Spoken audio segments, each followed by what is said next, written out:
Let's be honest, life, it can be a lot sometimes. And that's one of the big reasons that we end up with clutter.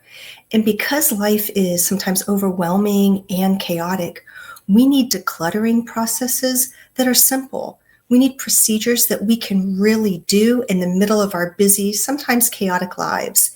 And that's where the power of five comes in. As a mother of three who's personally dealt with health issues and life situations, I understand that sometimes life is just too much. And that's why, as a professional organizer, I want to share tips with you to make this secret weapon of the power of five work for you in your everyday, real life. I really like this particular decluttering approach for several reasons. With the power of decluttering five items, you're able to integrate it into your everyday life easily and seamlessly. You don't have to carve out special time for decluttering. I'll tell you how to start out with easier items that are easier to declutter. And then once you've exercised that muscle and built up the experience, then you can move on to decluttering the more difficult items that require more decision making and perhaps more emotions. This process helps you build the lifelong habit of decluttering rather than just knocking out a decluttering task in one marathon session. It's a great way to involve the entire family and help them build the decluttering habit also. And it can even be fun, almost like a scavenger hunt, and I'll show you how. So first of all, you'll be decluttering five items each week, not one item every day. And it's amazing how this simple change makes it less overwhelming. You decide what you define as an item. For example, if you have a pack of index cards that you've never used and you're going to declutter and donate that, are you going to count that as a pack of 50 items or are you going to count that as one item? So you're in charge, you set the rules. You can choose to look for one item each day for 5 days in the week, or you can spend 5 to 10 minutes and look for five items once a week. Again, you set the rules for what works with your schedule in your life. If you remove just five items a week for 52 weeks, at the end of the year, you've decluttered 260 items. Think about it, 260 items. That's a big impact, and you can accomplish it all during your regular routine each day. You don't have to schedule a big marathon decluttering session. Although at the end of the year, you will have decluttered a lot of items, it doesn't seem overwhelming or daunting when each week you're just looking for five items to declutter. It's manageable, it's doable, and it's sustainable. This is the type of decluttering that you can do all year long and for the rest of your life. When you first start decluttering five items a week, you'll have to look for the items. And don't worry, I've got tips for you coming up on how to look for those items to make it easier to get started. But once you're in the habit of decluttering five items a week, you'll suddenly find that these items are almost jumping out at you in the course of your day. Once you get in the habit of looking for the five items, I promise you, those items start looking for you. And it really does make it much easier to declutter on an ongoing basis. And when you start practicing decluttering with the easier items that I'm going to suggest for you in just a minute, you'll find that you strengthen your decluttering muscle and you'll gain momentum for later when you tackle those more difficult to declutter items. And we all have them. There are items that have emotions attached, have guilt attached, have hopes attached. There are just some items that are hard to make the decision to part with. But you won't have such a difficult time because you will have practiced on the easier items first. So you'll have built the skills that you need to declutter those more difficult items. So let me share with you 4 places to start decluttering that are easier to make the decisions and easier to find these items. So you're going to start with trash and empty boxes. So these are items that you'll find in rooms often, and they should be easy decisions to make. There shouldn't be emotions attached to them. You should be able to walk into the room, see the trash items, put them in a trash bag and remove them, or see easily the empty boxes that you don't need and can be removed. And you may be surprised at how much space those empty boxes are taking up. So it should be easy to remove them and then clear out a significant amount of space with very little work or decision making. When you remove the empty boxes or trash, you suddenly take the weight off of yourself that you've been carrying around knowing that this is a task that needs to be done, but you just haven't gotten to. In a minute or two, remove 5 items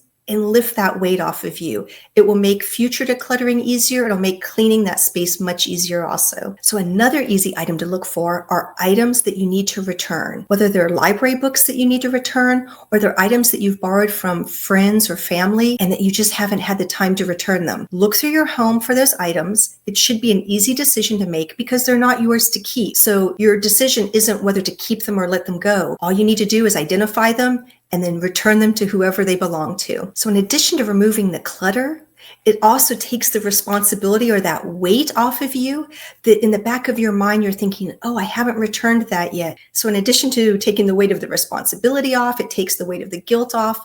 So that's like a 3-win. That's a win-win-win. You're clearing the clutter, you're clearing the responsibility off of you, and you're clearing any guilt you might have for not having returned it yet. Tackle this easy area next. The next category of items I want you to look for are items that aren't expensive and that are also easy to replace. So these are things like free plastic cups you've received and collected, half-used notebooks, stubs of pencils or pens that don't work well. So these are items that you've just been holding on to. And if you go ahead and donate them or throw them away, then you know that they would be easy to replace and that they're not very expensive. So go through your home and look for these types of items, ones that are easy to replace and not expensive to replace if you find that you need to replace them in the future. But let's be honest. How many little stubs of pencils do we need? How many free plastic cups from sporting events or restaurants do we really need? Maybe a few, but do we need as many as we have?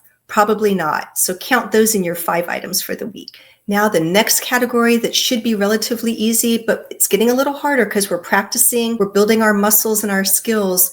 The next category of items I want you to look for are broken or damaged items. These are items you have that aren't functioning for you, that you're storing them, but you're not able to use them. Let's be honest. If you haven't repaired it by now, you're probably not going to. Because if it had been important to you to repair it, you would have done it previously. Why have you been waiting to repair it? So it's time to let that item go. And this is the same for stained items. If you haven't been able to remove that stain yet, it's time to let that item go. These items that don't work for you, that you're storing in your home, they are the ultimate definition of clutter. They're not useful to you. They're taking up space in your home. And this is space that you could use for activities you'd like to accomplish or for your peace of mind and having open spaces in more breathable room.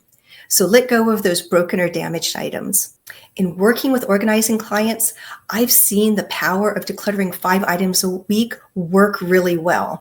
I'd love to know if you think this strategy will work for you. Give me a thumbs up below to let me know. So in using this decluttering technique, there are 2 ways that you can use it. You can focus on decluttering one space in your home, or you can look through your entire home. You decide what works best for you. So if you have one space in your home that you really want to focus on decluttering, then look through the 4 categories of items I've just given you and focus on looking for each of those categories within your one space. Keep looking for 5 items a week in each of these categories until you can no longer find any more items in those categories to declutter from your space. Once you've gotten to the point where you can no longer find any items in those categories, then you're ready to move on to the potentially more difficult to declutter items. So the flip side of just focusing on decluttering one area of your home with each of the categories is, let's say you start off looking for the empty boxes and you find that you're really in a groove and you find it liberating and motivating. Maybe you don't want to just focus on one room. Maybe you want to look through your entire house. You just keep looking for empty boxes. So each week, you go to another area of your home looking for empty boxes until you can find no more in your home. Then you move on to the next category and you use that motivation for finding all the items in that category through your entire home to keep you motivated and moving forward. You know your life and you know what will work best for you. So you choose which will work best. And you may find that at one point, looking for an item through your entire home may work best. And in another situation, you may find that you'd rather focus on one room and working through decluttering all the different items in that room. You choose what works best for your life and your situation. So another tip to make the power of 5 decluttering items really work for you is to get a family member or a friend to do this decluttering process with you and make it a friendly challenge and competition. It can be fun to share what each of you have found each week and encourage each other. Be sure to choose a challenge partner who is going to be encouraging and supportive of you through the decluttering process. You can even share a reward together each month to celebrate all that you've accomplished. Just be sure to choose a reward that's an experience, something like a coffee together, maybe a meal. You can go for a walk in the park or watch a movie together. You want to reward yourselves for your hard decluttering work with an experience, not by accumulating more clutter. If your life is busy and you need help organizing, please subscribe below so that you don't miss out on any of my simple and effective tips and ideas. Sure, life is busy and we've all got stuff to declutter, so give this decluttering technique a try.